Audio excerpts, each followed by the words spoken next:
Hi guys, how's it going? Welcome back to another episode of my NQT Diaries show. It is now half term. Yes! So it is now Sunday. I know normally I try to get these out on either a Friday or a Saturday, but I just wanted to relax after what has been a very long week. It's been quite tiring, and you may well be able to hear by my voice. The kids gave me one last bout of cold, of illness before we broke up, which, yeah, thanks guys, thanks for that. Right guys, I'm going to get stuck straight into the episode, so if you are new here, consider subscribing. If you enjoy this video and you feel like it is useful, hit that like button, and if you want to know anything about what I'm going to get up to over half term, about school life, about my martial arts, about absolutely anything, please leave a comment down below. Right guys, let's get into the episode.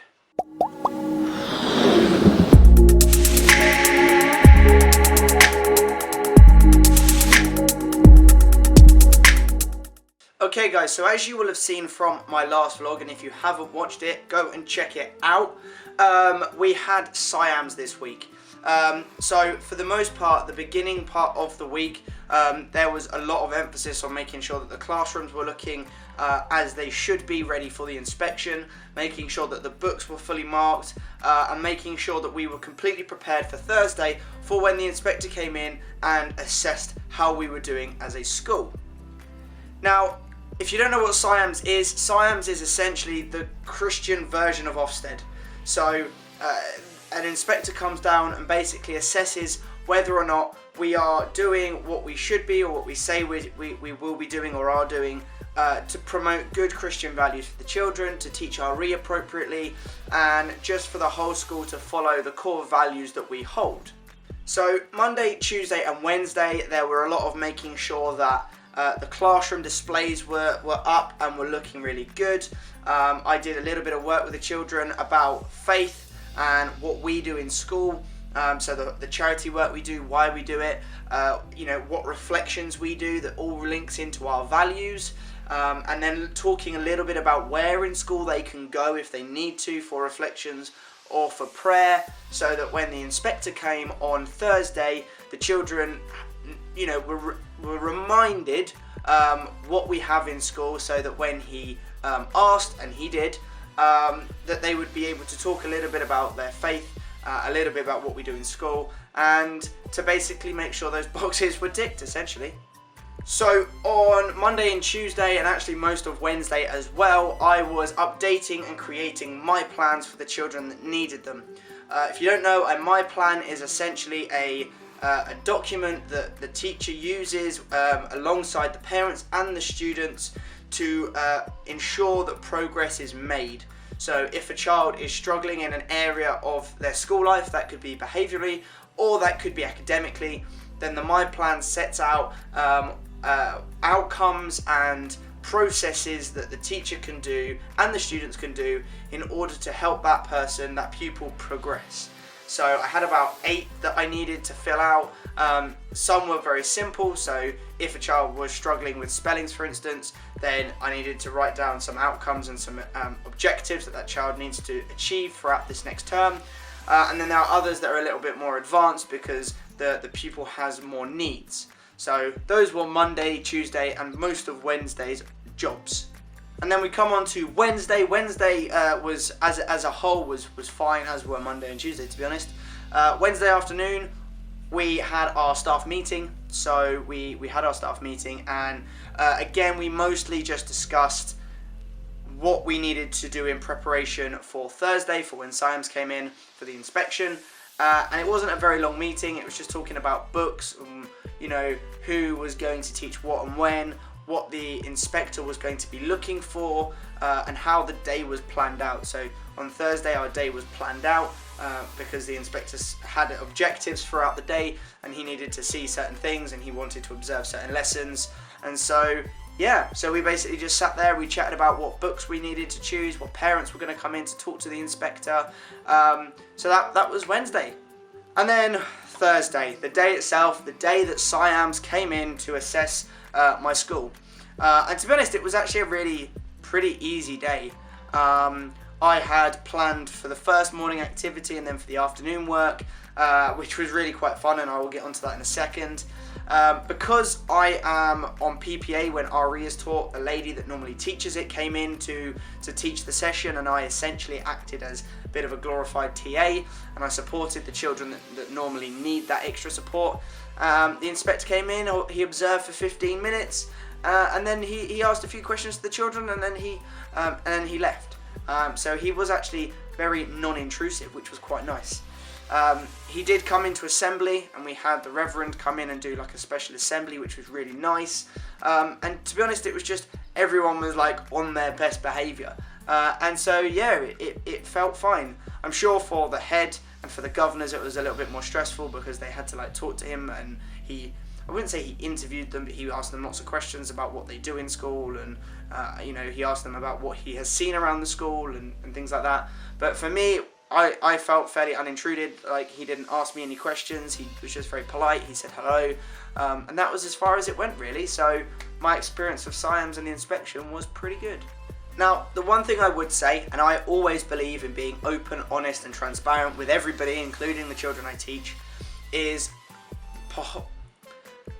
warn the children in advance. So if you're due Ofsted, if you're due SIAMS or any other sort of inspection, just talk to them about it and make sure they're aware, because I wasn't fully expecting it. Well, I kind of was, but when the inspector was in my classroom, he did ask children some questions, and in assembly he pulled a couple of my children out to talk to them.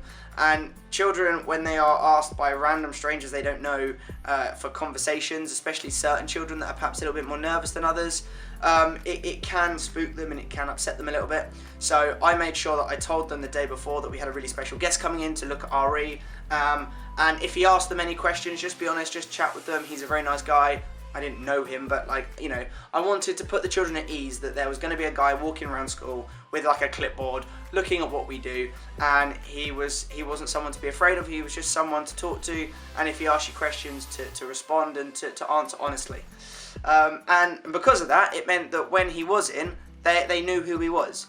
And they were relaxed around him, and those children that did get picked on to answer some questions and to talk to him felt comfortable in doing so.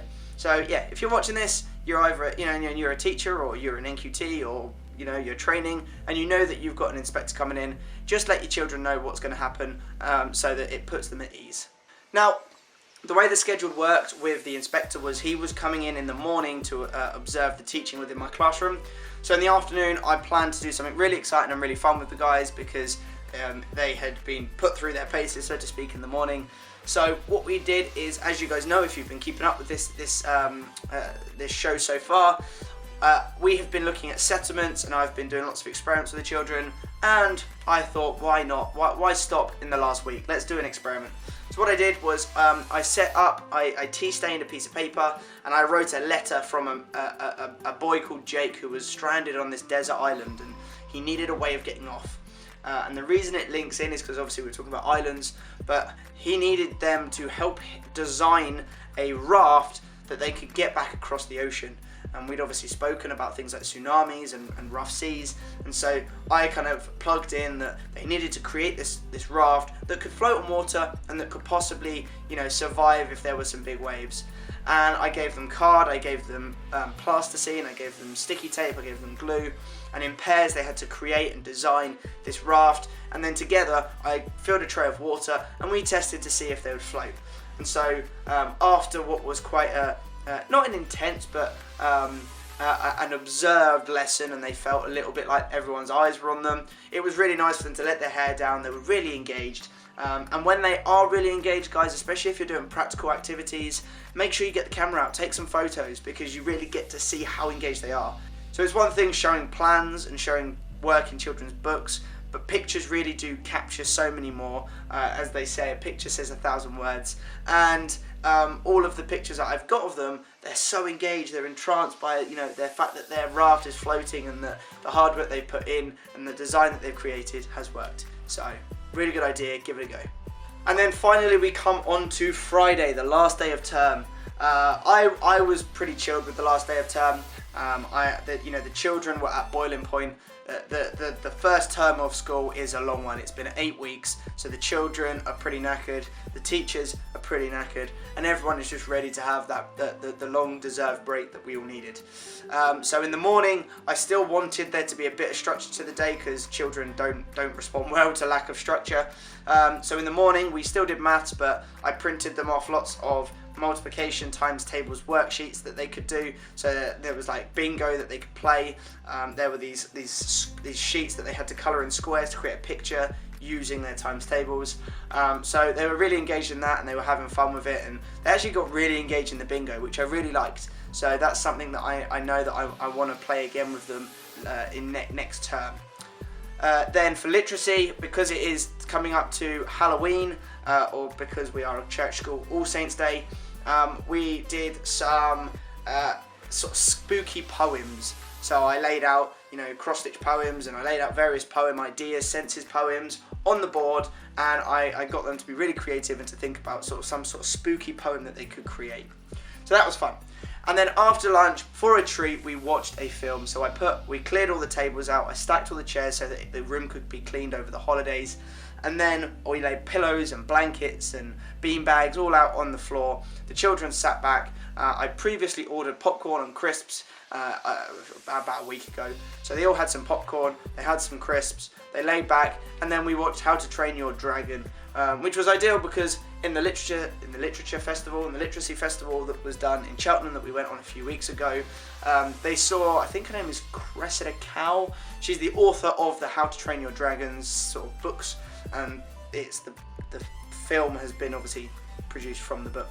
So it was quite a nice end.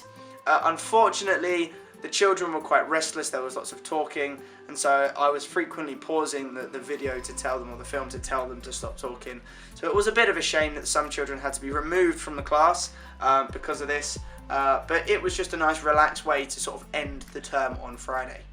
And then the last thing that I did on the Friday afternoon was I had bought, they were £5 from the Range, I believe. If you're in the UK, the Range, if you're looking for cheap gifts, look in the Range, they are really good value.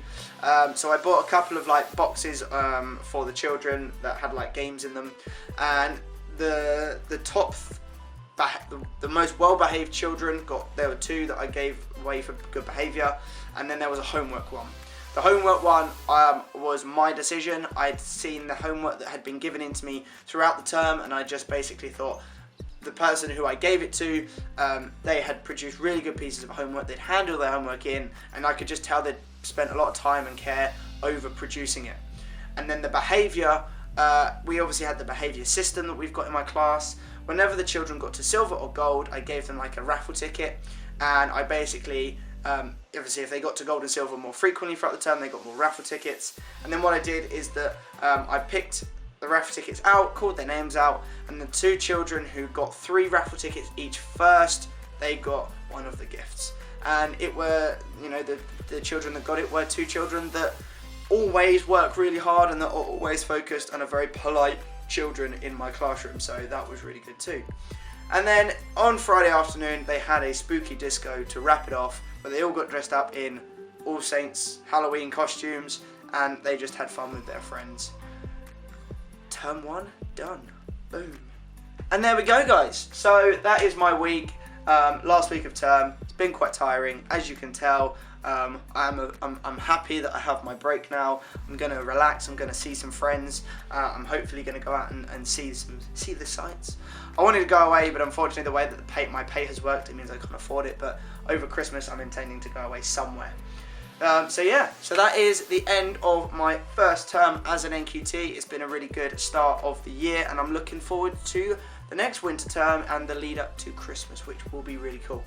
So obviously I'm not going to, I will film another sort of a half-term video at the end of this week, because there is some planning and stuff that I need to get done, but for the most part it's obviously going to be unhelpful because everyone does what they want in their half-terms.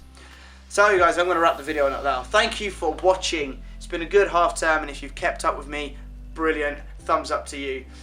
Make sure you stay tuned, because obviously I'm going to be rolling these over again in my second term.